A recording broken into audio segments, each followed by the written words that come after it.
নমস্কাৰ বন্ধুসকল, মই হাতীমে আজি আকৌ পুনৰ আপোনালোকৰ মাজলৈ উপস্থিত হলোহি। আজিৰ ব্লগত মই আপোনালোকক নতুন এক ধৰণৰ খেতি দেখুৱাবৰ কাৰণে আহিছোঁ। মই আজি আহিছোঁ খাৰুপেটীয়া এৰিয়াৰ জংগলপাৰা গাঁৱলৈ। তো আপোনালোকক আজি আমাৰ খাৰুপেটীয়াৰ এৰিয়াত কৰা উন্নত ধৰণৰ খেতিৰ ভিডিঅ' এটা দিবলৈ গৈ আছোঁ। আপোনালোকে মোৰ ভিডিঅ'টো স্কিপ নকৰাকৈ আৰম্ভণিৰ পৰা শেষলৈকে নিশ্চয় চাব।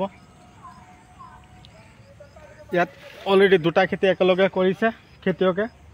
খেতিত চাওক কিমান ধুনীয়াকৈ বিনবিলাক লাগি আছে। গোটেই খেতিত লাগিছে চাওক। তো অলপ দিনৰ ভিতৰতে অধিক টকা উপাৰ্জন কৰাৰ ভিতৰত খেতি এটা হ'ল বা চিনাকি খেতি এটা হ'ল আমাৰ বিন খেতি। এই বিন খেতি কৰি কৃষকসকলে লাখত টকা উপাৰ্জন কৰি আছে। একৰ পৰা আৰম্ভ কৰি যিদিনা লগোৱাৰ পৰা আৰম্ভ কৰি 2 মাহৰ ভিতৰতে অলৰেডি গছত এনেকুৱা ধৰণে বিন লাগিবলৈ আৰম্ভ কৰে। আপোনালোকে চাওক, বিন কেৱল বিন চাব পাৰিছে, বিন আৰু বিন। ইয়াত অলৰেডি 4 বিঘা মাটিৰ বিন খেতি কৰা হৈছে। তো আমাৰ খাৰুপেটীয়াৰ কৃষকসকলৰ খেতি কৰাৰ ধৰণটো চাওক। এতিয়া মূল কথালৈ মই আলোচনা কৰিম, এই বিন খেতি আমি কেনেকৈ কৰিম। লগতে চাব পাৰিছে তিতা কেৰেলাৰ খেতি। তো পুলিবিলাক ধুনীয়াকৈ লগাইছে। এটা পুলিৰ পৰা আৰু এটা পুলিৰ দূৰত্ব ৰাখিছে 3 ফুট, আৰু শাৰীৰ পৰা শাৰীৰ দূৰত্ব 3 ফুট ৰাখিছে। ইয়াত অলৰেডি পুলিবিলাক পেলাই ৰাখিছে চাওক। তো কথা হ'ল বন্ধুসকল, এই খেতি কৰিবলৈ হ'লে আপোনালোকৰ প্ৰথমতে যিটো কাম কৰিব লাগিব সেইটো হ'ল আপোনালোকে মাটি নিৰ্বাচন কৰি ল'ব। মাটি এনেকুৱা ধৰণৰ হ'ব লাগিব, ৰসাল মাটি, যিটো খেতিৰ মাটিত তাৰমানে ৰস শুকাই নাযায়, অম্লতা ভাল থকা মাটি আপোনালোকে নিৰ্বাচন কৰি তাৰপিছত আপোনালোকে এই বিন খেতি কৰিবৰ কাৰণে প্ৰস্তুতি ল'ব। 1 বিঘা মাটি যদি আপোনালোকে এনেকুৱা ধৰণৰ চাঙত দিব পৰা বিন খেতি কৰিব পাৰে, মোটামুটি আপোনালোকক আৰু কি ক'ম, 2 দিন পিছে আপোনালোকে 1 বিঘা মাটিৰ পৰা 4 পৰা 5 কুইণ্টেলকৈ বিন আপোনালোকে উঠাই কিনে বজাৰলৈ বিকিব পাৰিব।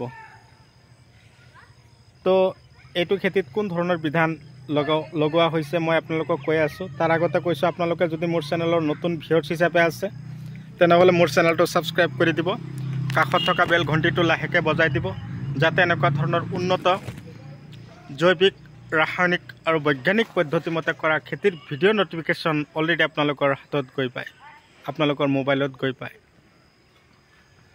তো মাটি নিৰ্বাচন কৰা শেষ হ'ল। হাল মাৰিলে ফাৰ্ষ্ট ষ্টেপ। হাল মৰাৰ পিছত আপোনালোকে প্ৰতি বিঘাত 2 বিঘা কৰিব 2 গাড়ী গোবৰ, 1 বিঘা কৰিব 1 গাড়ী গোবৰ আপোনালোকে খেতিত সিঁচিলে। সিঁচাৰ পিছত প্ৰতি বিঘাত আপোনালোকে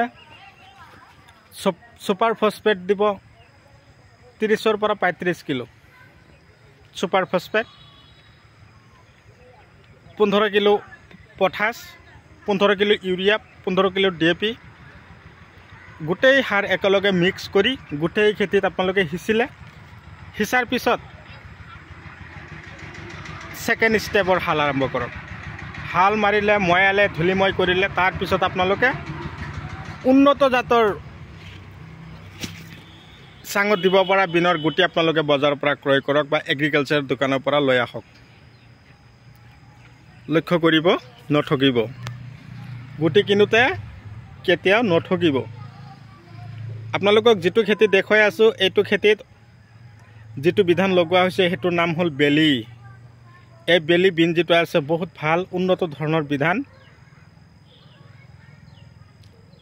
আৰু বহুত আছে উন্নত ধৰণৰ চেমিনিছ কোম্পানীৰ, গ্ৰীচিডৰ, বেলেগ বহুত জাত আছে। তো মই যিটো খেতিত দেখুৱাই আছোঁ এইটো হ'ল বেলি বিধান। এইটো খেতিত মই যে ক'লোঁ 4-5 কুইণ্টেলকৈ বিন আপোনালোকে উঠাই কিনে বজাৰলৈ বিকিব পাৰিব। আপোনালোকক কোৱাতকৈ আপোনালোকক দেখুৱাই দিয়াটোৱে মোৰ বেছি ভাল। চাব পাৰিছে কিমান ফুল, প্ৰতিটো ফুলৰ গাঁঠিত এটা এটা বিন আছে। কিন্তু চাব পাৰিছে, মই আপোনালোকক দেখুৱাই দিছোঁ, চাওক কিমান ধুনীয়াকৈ লাগিছে। এতিয়া কথা হ'ল কেৱলতো ফলন এনেই নালাগে নহয়, খেতিত আমি কি কৰিব লাগিব, যদি ৰস কম হৈ আছে পানীৰ যোগান ধৰিব লাগিব। পানী দিয়াৰ লগে লগে উন্নত ধৰণৰ দানা সিঁচিব লাগিব। দানা দিয়া শেষ হ'ল, গছৰ পাতবিলাক লক্ষ্য কৰিব, যদি কোচ খাইছে উন্নত ধৰণৰ ঔষধ নিশ্চয় দিব লাগিব। তাৰ ভিতৰতে মই কৈছোঁ, আপোনালোকৰ যদি বিন বেছিকৈ গছত ধৰাব ইচ্ছা আছে বা বেছিকৈ আপোনালোকে বিকিব ইচ্ছা আছে, তেনেহ'লে আপোনালোকে কি কৰিব লাগিব, উন্নত ধৰণৰ দানাবিলাক সিঁচিব লাগিব। IPL, UIPL 95, তাৰপিছত হিপাৰ দানা আছে, ভূমিৰত্না, ভু এক্টিভ, গ্ৰিফিন, এনেকুৱা ধৰণৰ উন্নত দানাবিলাক আপোনালোকৰ খেতিত ধুনীয়াকৈ আপোনালোকে সিঁচিব। লক্ষ্য কৰিব দানা দিয়াৰ যিদিনা পানী দিলে তাৰ পিছদিনা বা আবেলি সময়তে দানা দি দিলে, যদি মৰ্ণিঙত পানী দিছে আবেলি মুহূৰ্তত আপোনালোকে খেতিত ধুনীয়াকৈ দানাবিলাক সিঁচি দিলে। কেৱল দানা অকলে নহয়, 10 kilo urea, 10 kilo DAP, 10 kilo দি দিলে। তাৰ লগতে UIPL 2 kilo, IPL Griffin 5 kilo, প্ৰতি বিঘাৰ কথা কৈ আছোঁ দাদা বাইদেউসকল, দিলে। ভূমিৰত্ন 1 কিলো, 95 ষ্টোপ্লেজাৰ দিলে 1 কিলো প্ৰতি বিঘাত। এইখিনি দিয়ক, দিয়াৰ পিছত ধুনীয়াকৈ সিঁচি সাৰৰ লগত মিক্স কৰি সিঁচি দিলে 2 পৰা 3 দিন পিছত আপোনালোকে চাব খেতিৰ চমক। তো বন্ধুসকল, আপোনালোকৰ যদি এনেকুৱা ধৰণৰ খেতিৰ দানা কিবা ঔষধৰ প্ৰয়োজন হৈছে, কিবা বিধান লাগে, বৰ্তমান পটলৰ ছিজন, হাইব্ৰিড পটল লগোৱা হৈ আছে। মই এইমাত্ৰ বিলাচীপাৰালৈ পঠিয়াই দিলোঁ, যোৱাকালি পঠিয়াইছোঁ কোকৰাঝাৰ, অহাকালি পঠিয়াব লাগিব ধেমাজি, শিৱসাগৰ, দুটা অহাকালি আছে, ধেমাজি, শিৱসাগৰ, দুটা ঠাইত পঠিয়াম। তো আপোনালোকৰ যদি লগা হৈছে কমেণ্ট কৰিব, ডিছক্ৰিপশ্যনত থাম্বনেইলত অলৰেডি নাম্বাৰ দিছোঁ। তাৰোপৰি মই আপোনালোকক জনাই দিছোঁ মোৰ নাম্বাৰটো 7002163162, 7002163162। এইটো নাম্বাৰত আপোনালোকে যোগাযোগ কৰিব। এতিয়া আলোচনা কৰিম কি, অলপ আগতে কৈ যোৱা কথাটো এতিয়া উত্থাপিত কৰিছোঁ আপোনালোকৰ লগত মই আলোচনা কৰিম। এতিয়া কথাটো হ'ব ঔষধ। খেতিৰ পাতবিলাক কোচ খাই গৈ আছে, গছবিলাকৰ আগবিলাক কেঁচুৰি মাৰি আছে, তেনেহ'লে আপোনালোকে উন্নত ধৰণৰ ঔষধ আপোনালোকৰ খেতিত নিশ্চয় দিব লাগিব। ঔষধৰ ভিতৰত প্ৰথমতে মই আপোনালোকক জনাই দিছোঁ ৰিলিক, পকেট, গ্ৰেচিয়া, চেমডিছ, এনেকুৱা ধৰণৰ উন্নত ঔষধবিলাক আপোনালোকৰ খেতিত দিব। লগতে ধৰ্মাছ কোম্পানীৰ দাহাত আৰু ডাষ্টাৰ, এই ঔষধকেইটা যদি আপোনালোকৰ খেতিত আপোনালোকে দি যাব পাৰে, 3 দিন 4 দিন পিছে পিছে উৰণীয়া পোকেও ডিষ্টাৰ্ব নকৰিব। লেদা পোক যিটো আছে সেইটো গছৰ পাতবিলাক ফুটা নকৰিব, লেতেৰা নকৰিব। গছৰ পাতত ফাংগিচাইড লাগিছে, লখন্দি, জুডিঅ' পাৱাৰ, এনেকুৱা ধৰণৰ ঔষধবিলাক আপোনালোকে খেতিত দি যাওক। আপোনালোকৰ খেতিত কোনো ধৰণৰ সমস্যা দেখা নাযাব। গছৰ পাতবিলাক এনেকুৱা ধৰণৰ চিকচিকীয়া হ'ব।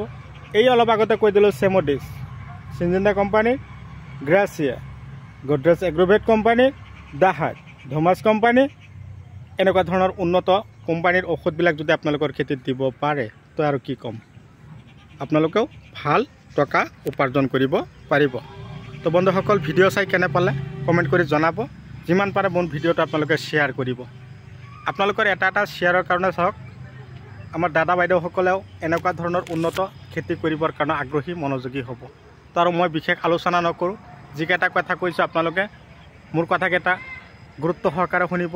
কেৱল ভিডিঅ'টো ফেচবুক চেনেলত নহয়, ইউটিউব চেনেলত নহয়, ফেচবুক পেজতো আপোনালোকে অলৰেডি পাই থাকিব। হাতিম আলিছ লাইভ বুলি চাৰ্চ কৰিব ফেচবুকত গৈ, তথাপিও মোৰ চেনেলটো আপোনালোকে পাব। তাতে গৈ আপোনালোকে ফলোৱাৰ্ছ হিচাপে থাকিব। আজিলৈ এৰিছোঁ, বাই বাই।